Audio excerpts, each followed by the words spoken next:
How long do you spend writing your progress notes every day? If it's over 30 minutes, you should check out Describe. Describe is a HIPAA compliant AI note taking software that I and many of my students use daily. It saves me 1 to 2 hours a day on my documentation around consulting, and I know it's going to save you more in counseling. Also, it customizes exactly to my own writing style. I recommend that every therapist give it a trial. It's free. Go to describemed.com to get started for free. Again, that's describemed.com to get started for free.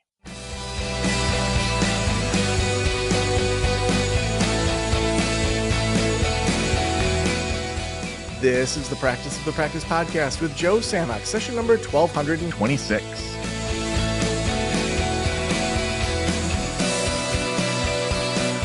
I'm Joe Sanok, your host, and welcome to the Practice of the Practice podcast. As you may have seen, we have been every week just interviewing people that have done really amazing things that Josh has been able to book for us through the podcast. And so for me, usually we're talking about growing a private practice that is sustainable, that you got the operations, but that you absolutely love. I'm a curious person, and as I interview people that have done things that are at such a high level, it's amazing to find how many things overlap with how we think about private practices and how we think about life and how we think about curiosity and all these different things. And, going into any of these discussions, to me, it's really just interesting to be like, where are we going to land by the end of this? And today I'm so excited that we have Mark Allen. So Mark Allen isn't just a 6-time Ironman world champion. He's a living blueprint for what mental endurance looks like at the highest level. I mean, this is someone who has 6-time Ironman triathlon world championships, 10-time undefeated NICE international triathlon champion, first ever Olympic distance world champion, 21 race streak from 1988 to 1989, and voted greatest endurance athlete of all time by ESPN. Mark's story is so unique. It isn't just his dominance in one of the most grueling athletic events on earth, but how he developed the inner strength and psychological resilience to go from near defeat to a legendary winning streak. Mark, welcome to the Practice of the Practice podcast. Yeah, thanks, Joe. Great to be on. Yeah, I'm so excited for this. Well, let's talk about just that winning streak. And I mean, if I won one Ironman, I feel like I'd be like, okay, like I'm done. Like, that's amazing. But you just kept going and kept going and kept going. Tell me why you kept going. Well, that's interesting because just before the first win that I had in Kona at the Ironman in Hawaii, Michael Jordan announced that he was retiring from basketball. And I thought, man, if I could win this just once, that I would retire. But right before that race, I had signed a long-term agreement with Nike. And so I kind of had this obligation to go back. But so why did I keep going? Maybe more interesting is actually how I actually got there in the first place. Yeah, let's go there. The first 6 years that I raced the Ironman, I did not win. And so I could be in the lead at the end of the bike. I could be in the lead partway through the marathon. I could even be in the lead toward the end of the marathon, but I was always falling apart. And each year that I didn't win, like I was second, I was third, I was fifth, but never first. And so in the first 6 Ironman triathlon world championships I was in, I had 0 victories. And each year that I was going back, I was trying new things in my training and hoping to come up with the magic formula, because I was winning races everywhere else in the world. I was beating the guy who was my nemesis, a great athlete named Dave Scott, but I couldn't beat him in Kona. And each year after the race, I'd go back home, and it got harder and harder to pick up those pieces. So if you think about it, to spend an entire year of your life focused on one day and then to come up short 6 times in a row, at some point you have to ask yourself, maybe I'm not the guy. Maybe I will never win this. So why would I even think about going back? And after that 6th defeat, I wasn't going to go back. I thought, I'm going to go to the races where I've proven that I can be a champion. My family and friends, the people that I rely on to tell me the things about myself that I have a hard time admitting, they were going, there's something about that race is not for you. The distance, the heat, the humidity, the island itself. And I was like this close to just saying, yeah, you're right. And I started training in 1989 for my seventh season as a professional. And in early January, there was this subtle, I hear the island going, you have to come back. You have to come back. And I knew I had to go back. In those first 6 years in Hawaii, my goal was to win. And I thought, that goal is not cutting it. That goal is not taking me to something that's satisfying or fulfilling. It's almost making it feel like, because that day doesn't turn out the way I want to win, the year was a waste. And I knew it wasn't a waste. And so I reflected a lot, and I thought, what's a purpose that has meaning, that has nothing to do with winning? And I realized, I wanted to just go there and have a strong swim, a strong bike, a strong run. And whether I was second, third, fifth, 10th, that can't be the purpose. The purpose is to bring the best that I know out, that I have inside. And that sort of personal fulfillment goes way back to when I was a kid. I was a competitive swimmer from the time I was 10 all the way through 22. But I was very mediocre as a swimmer. Like nobody ever wrote an article about my swimming abilities. I was nowhere close to qualifying for Olympics or Olympic trials or anything big, but it was so satisfying when I could, get a half a second faster in a 100 back, or take 3/10 of a second off my 200 IM time, or whatever it was. And I thought, this is my purpose. I have to go back to Kona another time and just have my best race. And that has meaning, that has value, because ultimately there's only going to be one person that wins the race. So does that mean the other 2,000 people are losers? Absolutely not. There's a story in every single person who crosses that finish line. And I also thought about how I was actually racing. The guy that was winning was a gentleman named Dave Scott. By 1989, he had won 6 Ironman titles.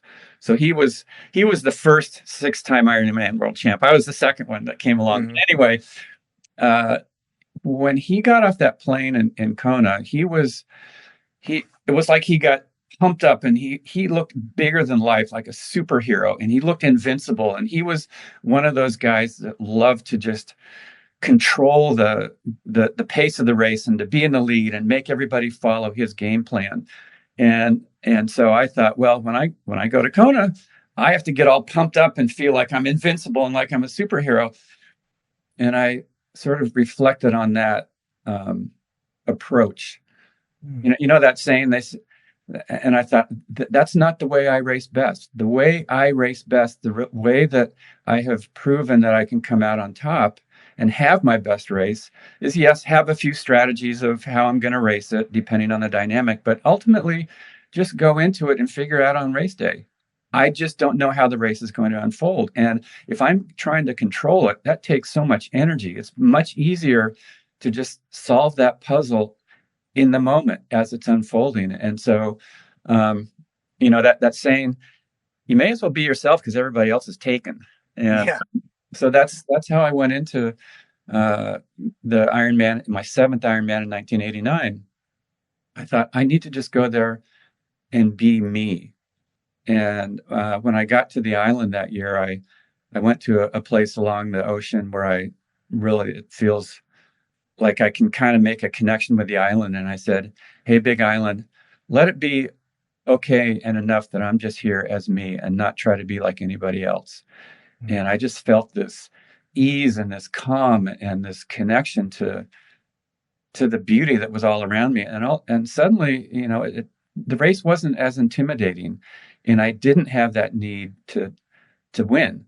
I just knew that I was going to have my best race. And as it turned out that day, Dave and I, we were together on the swim. We were together the entire bike ride. We were together during the opening miles of the marathon. At the half marathon point, we finally passed the last person who had been ahead of us, and we were on a pace that was going to break Dave Scott's previous world's record. One of us was going to do it. Was it going to be Dave or was it going to be me? And I had been feeling pretty good up to that point, but my energy started to fade a little bit. And I think Dave could sense that because he started surging and trying to break me. And he would surge and then he'd back off and he'd surge and he'd back off. And at one point, he dropped his pace down to a 6 minute mile and he held it and he didn't back off. And I thought, oh my God, he's going to hold this pace for the closing 13 miles of this run. Nobody had ever run that fast in history before. And then my mind went crazy with all the stuff that doesn't help you out, like, Davey's going to win. I can't do it. I didn't do the right kind of training. I was whining, right? I mean, if you are whining, that does not help you out. It's not empowering, is it? But I couldn't find a positive thought to pull me out of that negative space. And finally, it got so hard to match his pace that I couldn't even hold on to the negative thoughts. And my mind just went quiet. And in the instant my mind went quiet, I recalled an image of a 110-year-old Huichol Indian shaman that I had seen in a magazine 2 days before the race. And this gentleman's name was Don Jose Matsua. And I didn't know anything about him, but on his face, he had that look that was like that magic combination of peacefulness, peace, yet power. And, that's kind of that champion's space you're trying to get into when you're racing to bring out your best, to have that sense of just peace and calm, like no matter what's happening, it's not going to rattle you. But at the same time, knowing that even if what you're searching for out there feels impossible, somehow you're going to find the solution. Somehow you're going to find that new corner of your character that you've never experienced before. And you're going to bring out that next nugget that you need to take that next step, and the one after that, and the one after that. And I'd never had that peace and that sense of power or possibility in the same space in Kona. I'd had it in a lot of other races, but not there. Dave is surging. My mind is going crazy. I'm whining. Finally, my mind goes quiet. Don Jose's image came back to me, and I just felt this surge of calm and this surge of possibility filling my entire being. And my shoulders relaxed. My breathing slowed down. I'm sure my heart rate dropped. And all of a sudden, it was getting easier and easier to stay with him. And all of a sudden, I realized, oh my gosh, I can do it. I can stay with him, and maybe I can even pull away and win. And as it turned out, we ran together through mile 24 and a half. And at that point, there was one long last uphill on the run course before you drop down to the finish in town. And I pulled away. I ended up going on and winning that first Ironman title that year. Dave Scott had his best Ironman ever in history. He broke his previous world's record by almost 18 minutes. I did my best time to that point by nearly 30. And the difference in our times at the end was 58 seconds. Very small margin on a very long day. So that's the story of how that first victory came about. But yeah, that's a long way to get No, around. I love it. And there's so many things in there that, I mean, are just such great life lessons, like having just the achievement, the pass fail mindset of, only if I get first, will I, be the best, or to be able to like feel good about myself. And I forgot who said it recently. I saw someone talking about when you look at Olympians, how they looked at like the faces of second place people, and how when they're on the Olympic stand, they're almost like have like such a negative because they're so close to getting first. Whereas the third place person often has the same level of joy as the first place person, because they're like, "Man, I was almost not even on the stand. I could have been fourth." And just that idea of like that first and third have such a different mindset than the second. And so I think that idea of that, and then, you know, finding your own way, that, we all have the things in our businesses or our lives that we look at other people and say, wow, they're really killing it in this great way, or like however we describe it.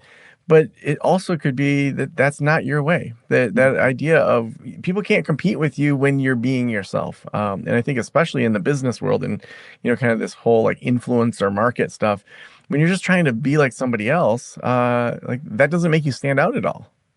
Yeah, and if you're, let's say you're in business and there's another person or company that you're kind of in competition with, in a sense, because you're both vying for the same thing, and either they get it or you get it. You can have that win-lose mindset, but kind of like with Dave that year in going into the race, I said, instead of me competing with him, let me use him as inspiration. Like, he knew how to win that race, and so I thought, let me learn from him. Let me have his greatness bring something out that I could never do on my own.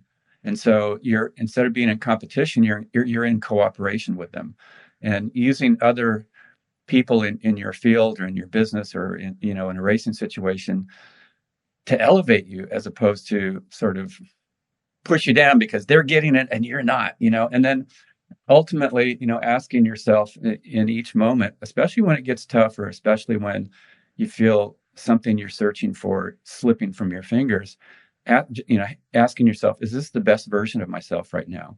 Am I whining? Am I coming up with excuses, or am I giving the best that I have? And some days that best will be far below what you could do on another day. But um, you know, every moment, if you can turn it around and kind of go, yeah, at the end of your journey of that day or that week or that month, that year, say, I gave the best that I have. That's empowering, and that is fulfilling also. Now, I'm wondering about, doing an Ironman isn't just physical toughness. There's like hours of internal dialogue and, probably training your mind to stay focused and calm, and whether it's spiritual or meditative practices. Like, what helps with the mental side of doing an Ironman? That's, people ask me, well, how did you stay so focused? How did you, overcome deficits in the six that I won? There were a couple where I was way behind the leaders off of the bike, and it was really hard to bring it back. How did you do that?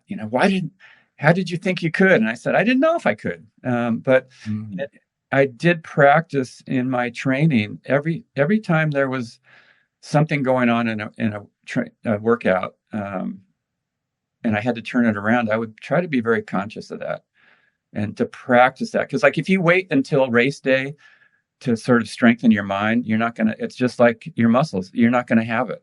And Mm. if a lot of the athletes I competed against, they kind of were hoping they'd be able to deal with themselves in the race when that stuff came up, and hoping that you can deal with something is not a strategy for actually being able to do it.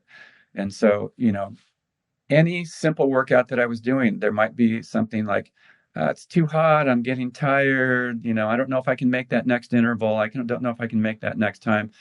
You can, anytime I would feel myself going there, I just try to go, you know, get my mind to be quiet. And for me, that was much more powerful than trying to tell myself something positive, some kind of affirmation. And I tried that. Like in the early Ironmans, I had my positive affirmations. I'm cutting through the wind like a knife. I'm running light as a feather, and whatever it was. And first of all, in the middle of a race like that, you're getting pretty worn down, and a lot of times I couldn't even remember what those things were.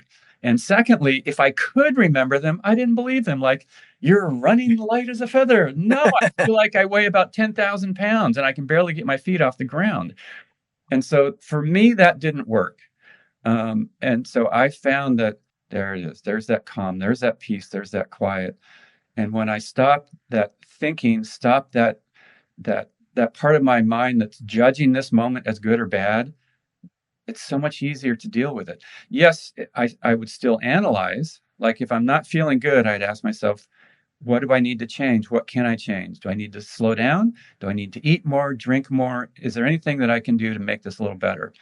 But I stopped judging it as this is good or bad. This is going to take me to victory, or this is going to lose the race for me. Mm. There's that quiet, and so it's sort of like if you take a little bit of an extra breath in and just hold it for a split second at the top, and then when you let it out with a little more force than normal, and sort of hold it at the bottom there, it's like all of that negative talk just leaves your body. Yes, your legs still hurt. Nothing outside of you has changed. But when you do that, you own your space. You own your space. And when I was had that negative self-talk going on, my competitors owned my space, not me. Mhm. They controlled what was going on with me, not me. And ultimately, I can't change their race. I can't change what they're doing, but I can own my own space. And when I say owning my own space, I mean owning the response that I am having to the situation around me. Mm. And, I was part of and this is something that I think those of your listeners who are therapists are going to find intriguing.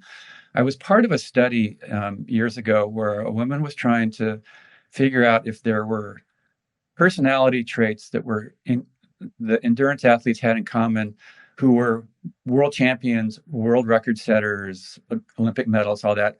Was it different than those who were close but never quite got that last top rung? Mhm. And so she analyzed the personality traits of triathletes, marathon runners, cyclists, and she found that there were some things that were very unique with those who made it to the top. And I said, well, tell me, tell me about myself. He said, well, you're liars and schizophrenics. I'm like, what? You know? And she goes, no, no, no, no, in a very positive, adaptive way, not like in a clinical thing where you need help. So she said, let me explain it to you. So she said, you're a schizophrenic in the sense that when you're training, you're really tuning into all of the signals that's going on in your body. And you're trying to modify it so that you become more efficient, more knowledgeable about how to sustain your effort, all that kind of stuff. But then when you're in a race, you sort of dissociate from what's going on in your body because it's very intense. If you are attached to how your body's feeling, it's going to feel like this is impossible. I can't sustain this. And she said those who were close but never made it up to that top level, they couldn't dissociate. And so the harder the race got, the further it went on, the more they were actually attached to the experience. And so for Mhm. me, she said, it's more like that pain, the discomfort, all of that becomes like background noise. You kind of know what's going on, but you're sort of like, oh, this isn't so bad. And she said, and then the liar part, she said, that's the part where no matter where you are in a race, no matter where everybody else is, you have a way of sort of just going, yes, I'm going to get this somehow. I don't know how, but I'm going to get it. So you lied to yourself that when things really were bad and there was no way you were going to achieve your goal, you still kept going. You still kept pushing. And Mhm. those who were not quite there, they couldn't convince themselves that it was worth it to keep giving everything they had in this step and the next one and the next one and the next one. And I thought that was pretty interesting. Yeah, I love that.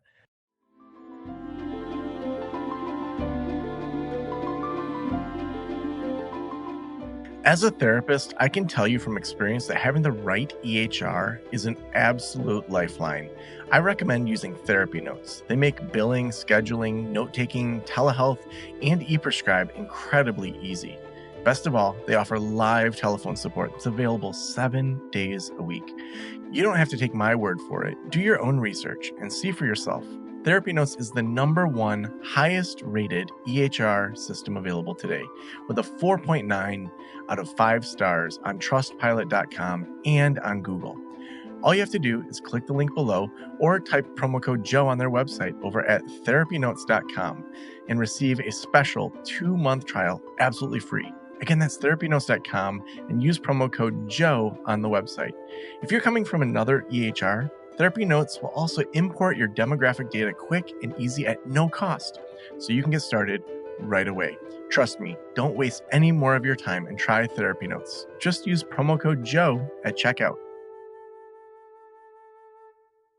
Now, I mean, being able to focus and have that determination obviously helps you with the races. How has it helped you outside of the races with managing different life things, or how have you seen it help other people help folks kind of manage the ups and downs of life? Yeah, that's a great question, and it's something that I reflect on a lot. Like I find that in my day-to-day life, there might be things that come up that I don't like that I have to deal with, or situations where I'm trying to get something done with my work or and it's not happening. And I have to keep reminding myself, I am not ultimately in control of the timeline here. I am not in control of all of these things that are challenging me right now, but I can be in control of how I respond to them. And Mhm. so to just get myself to just stick with it and keep going and keep plugging away and keep plugging away. And I guess that's sort of like the practice of the practice. When I look at life as more of a practice, like I have the opportunity, yeah, I've got to take the garbage out and I'm not in the mood. Take it out anyway. Be Mhm. grateful that your body's still working, that you have this opportunity to do whatever in business, whatever in your relationships, and to keep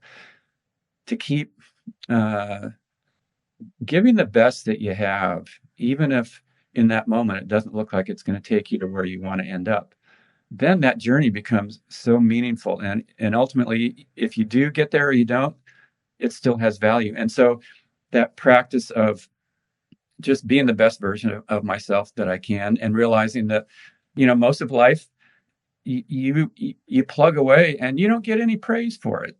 Mhm. And so when you and to realize that nobody ultimately will know what got me from point A to point B. Everybody who's listening has had challenges, and I guarantee you, every challenge that has come across your path in life, you've figured out how to deal with it. Mhm. And nobody will ultimately know what it took for you to get there. And that's sort of I guess, the private evolution of life. Nobody thinks about our lives more than we do, right? And Yeah. so, in my day-to-day life now, I can look and I can see that there's no shortcut to anything. And because there is no shortcut, that actually gives life meaning, because it gives us the opportunity to either give up or to stay engaged with life, and to just do a lot of the things over and over and over and over that ultimately change us. I mean, think about it from a physical standpoint. If you do one run, you'll feel good, you'll feel great, but it's not going to last you the rest of your life. But if you do 1,000 runs, it can completely transform your physical being. It can improve your health. It can help you reduce stress. There's all these things that come from doing the same thing over and over and over. And a lot of life is like that. Just doing the same sort of things over and over and over. That's the practice. And as we do that, it can completely change and transform us and teach us about life. And why not become a master of life, of learning how to master life? Something that you ultimately never can, right? Yeah, it's interesting because I hear this like, you had so many successes in regards to like winning competitions. And I think that can often lead to just this like achievement type of mindset. But what I'm hearing is this groundedness that came out of it, that those were things that taught you things and they're good that they happened, but also it's not like you're just telling these stories like back when I was a kid, I won the state championship, like that kind of like still living in the past. Mm. How has that developed for you to be able to have such a successful kind of series of years to then lead into this kind of groundedness of it being a great metaphor for just the rest of the life that you've lived? That's a great question, Joe. After my third Ironman victory, the six that I won were in six starts. So there was once I started winning, there were no losses. And after I won my first Ironman World Championship, literally for almost a year, every day I would wake up with that feeling like, was that a dream? Oh no, my God, it really happened. And after the second one, that feeling lasted for a few months. And after the third victory, it lasted about 2 weeks. And I thought, how many Ironman World Championships do I have to win to feel good about my life all the time? Hmm. 1,000? That's not the answer.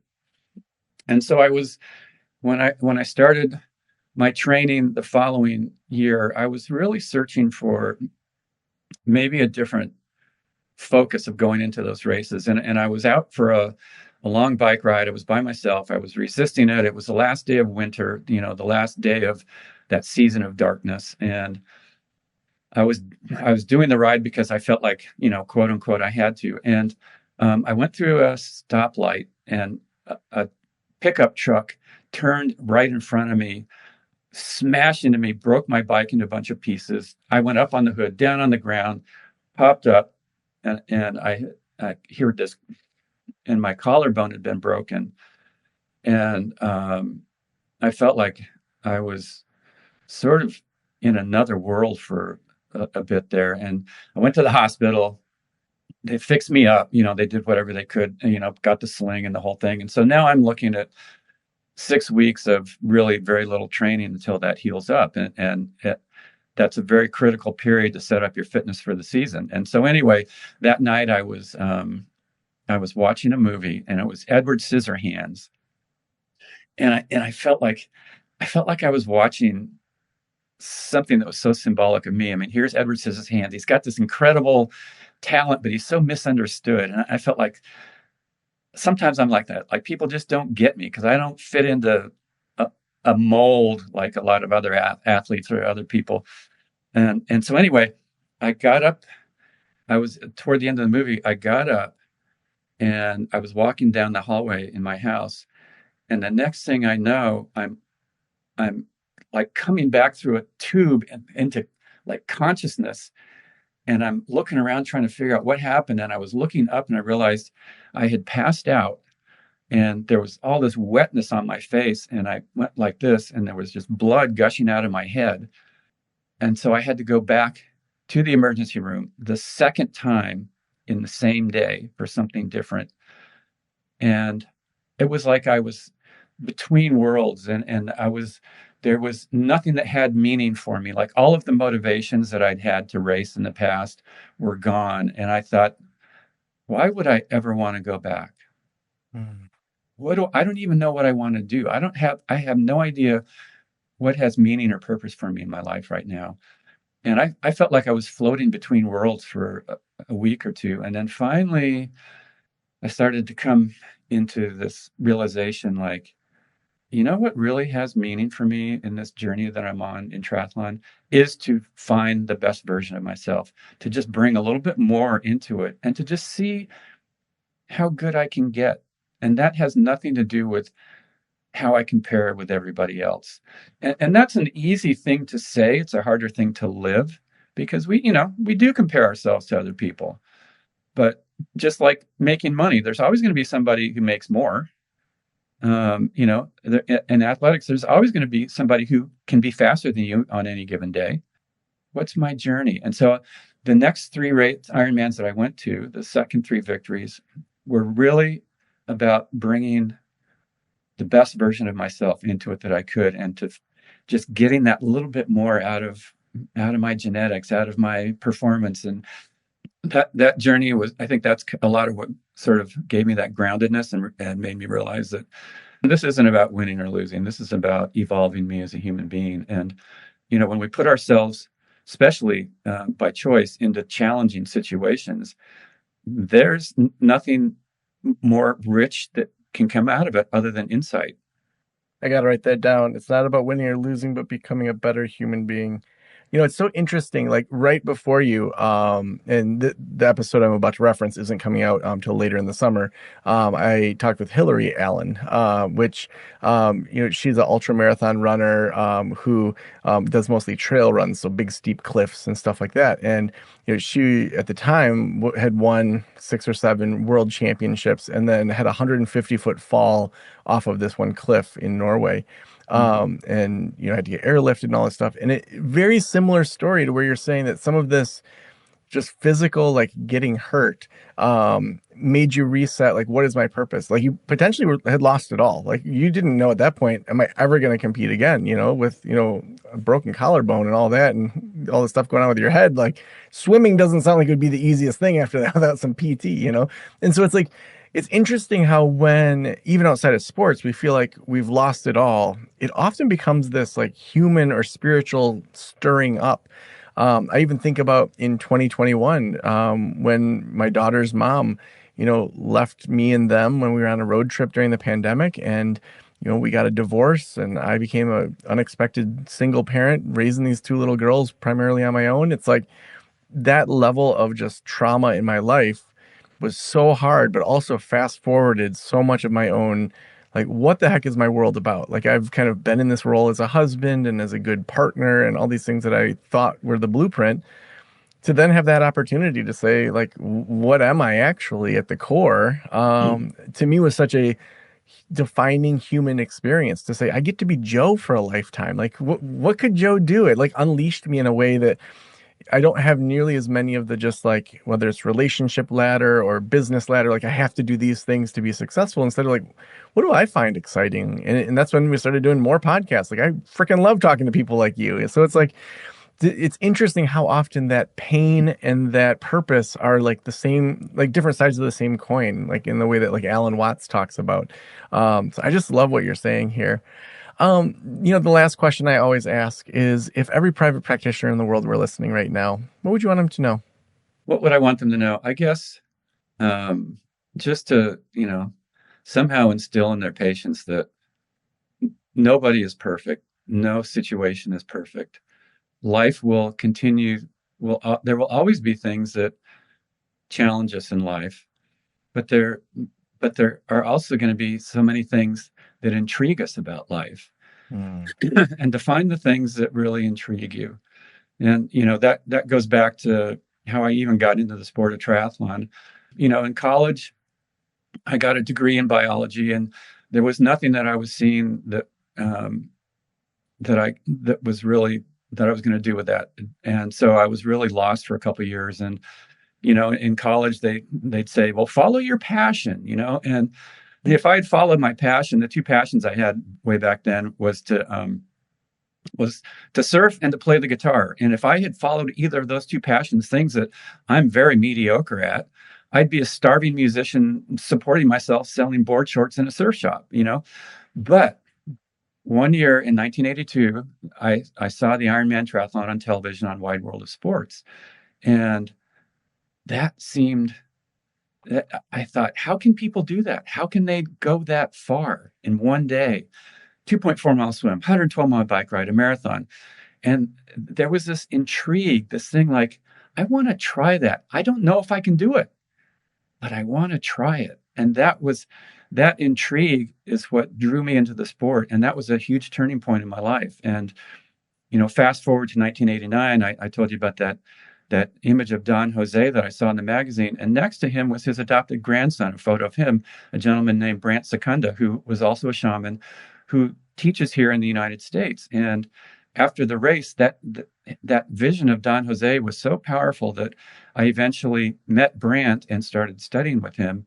And mm, that was also a piece of that groundedness. And it was also an intrigue, like, what are these guys doing in their life that give them that sense of peace and strength at the same time? And studying this very simple earth-based tradition, it was an intrigue. And when I started doing that, I found that piece of myself that I had been searching for ever since I was a young boy. I thought there has to be more than just doing well on exams and getting a job and all of that stuff. What gives life meaning? What grounds us? What gives us that sense of, even if everything feels like it's falling apart, there's got to be one thing that I can find that helps me to feel grateful. And so, the therapist, if you're as best as you can, even if your clients are in a really dark space, help them find at least one thing that they're grateful for. That will ground them. That will give them hope that maybe they'll find another thing that they're grateful for, and then a third thing after that. And eventually, all of those dark places will become background noise in their life, just like the pain in my body became background noise in my racing. When I was in that space, it was just peaceful and powerful. mm. So awesome. Mark, if people want to follow you, if they want to learn more about you, where should we send them? Yeah, I'm on Instagram, Mark Allen Grip, GRIP. I also started posting on Substack. So you can find me there. Search me on Substack. We're trying to put up a lot of articles and content that's a little more thought provoking. And so check that out. And if you want to get in touch with me, you can email me, mark@markallensports.com. So awesome. Thank you so much for being on the show. Thanks, Joe. Appreciate it.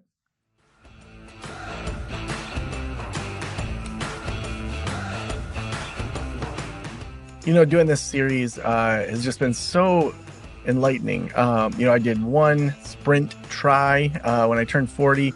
I'm a terrible swimmer, and I went from being terrible to being adequate. And sometimes as I'm interviewing these ultra athletes, I'm thinking like, what is going to come out of these interviews, in my world? And every single time it seems like yes, there's the achievement of the sports thing, but the life lessons that come out of it are universal lessons for all of us. And so today, again, does not disappoint. I hope you enjoy this series, as we interview all these people kind of throughout the summer.